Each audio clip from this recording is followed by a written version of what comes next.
Good afternoon. My name is Melissa Curtis. With the recent birth of Prince George, I thought the United Kingdom to be the perfect destination to speak with you about.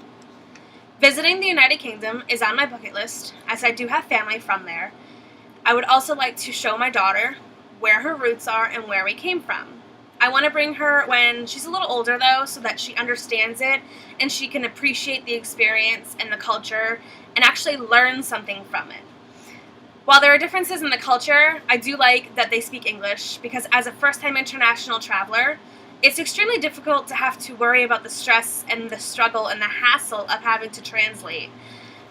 When you're trying to learn the different terms and the bus systems and see everything. So I think that the reason I want to visit there first is because it is little less stressful than visiting France or Spain or Germany. One of the things that I would like to teach my daughter is about the history. The United Kingdom's history is absolutely immense. It's absolutely incredible, and it goes back hundreds of thousands of years. From the Middle Ages to the Victorian era, there's just so much to learn and absorb. The architecture that has been influenced by these times, the churches, Canterbury Cathedral and Westminster Abbey, have clearly been influenced by these times and have become landmarks and tourist attractions. Westminster Abbey is also where coronations have occurred since 1066, and it's also the burial site for many of the English and now the British monarchs. According to the Abbey itself, kings and queens have been significant benefactors of the Abbey. In the last few years alone, the royal family has boosted England's tourist economy like no other. Between Prince William and Kate Middleton's wedding, to the Queen's Jubilee, to the birth of Prince George, there's just so many people that are flocking to this country to be a part of history and to witness this. Personally, I would love to go on a tour of Buckingham Palace.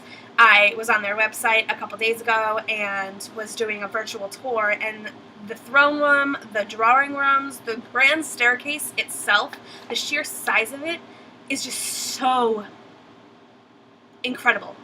I'm not one to normally be speechless, and just looking at it online, I could not even imagine being there, knowing that, 5,000 years ago there was a king standing right there. Heck, 2 days ago there was a queen standing there.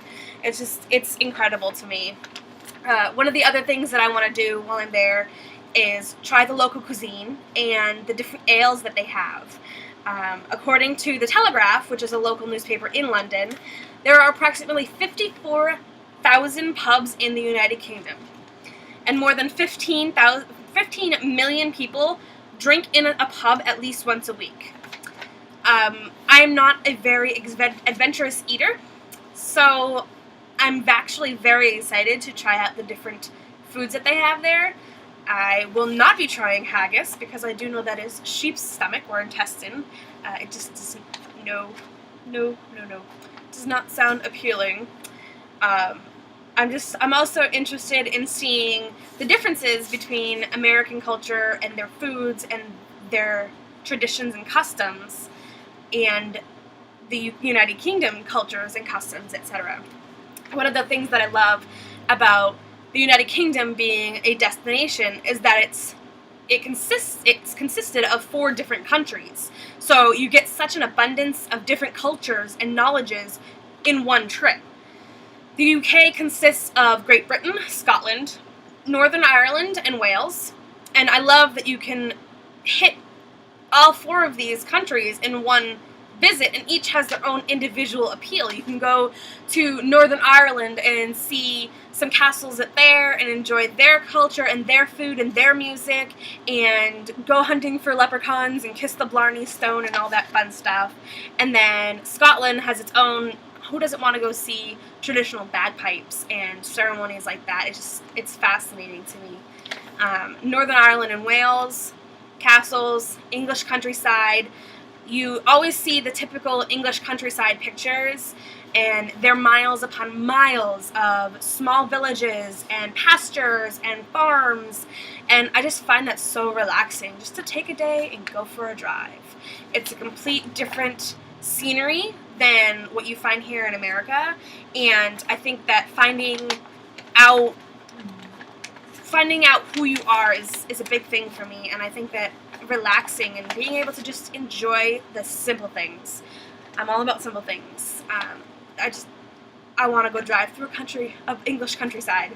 At the end of those pastures, I'm sure that you'll find some old castles, which is another one. You can be a knight and play swords and enjoy it. And some of these castles are in ruin, but others are still standing. Some of the most popular castles in the United Kingdom are Belfast Castle in Northern Ireland, Warwick Castle in England, and Windsor Castle in England as well. There are so many places to visit and so much knowledge to obtain while in the United Kingdom. I would definitely be spending probably a good 2 weeks would be sufficient. Maybe we can have 2 weeks. I just think there's so much to see and do and learn, and who wouldn't want to go on a nice long vacation? Whenever I do visit somewhere so new and different, I always feel like such an alien, like, this is new, which it is, but I feel like a kid at Christmas, or Christmas morning, and you're in such awe, and it's just breathtaking how beautiful a place could be and how different it's. I love learning, and I love learning about different cultures, and I just think that this place is just such an amazing destination to go to in order to do all of this. And I hope that this new sliver of knowledge makes you want to visit abroad as much as I do. Again, I cannot express how much I cannot wait after doing this project to go over to the United Kingdom and explore. So, thank you.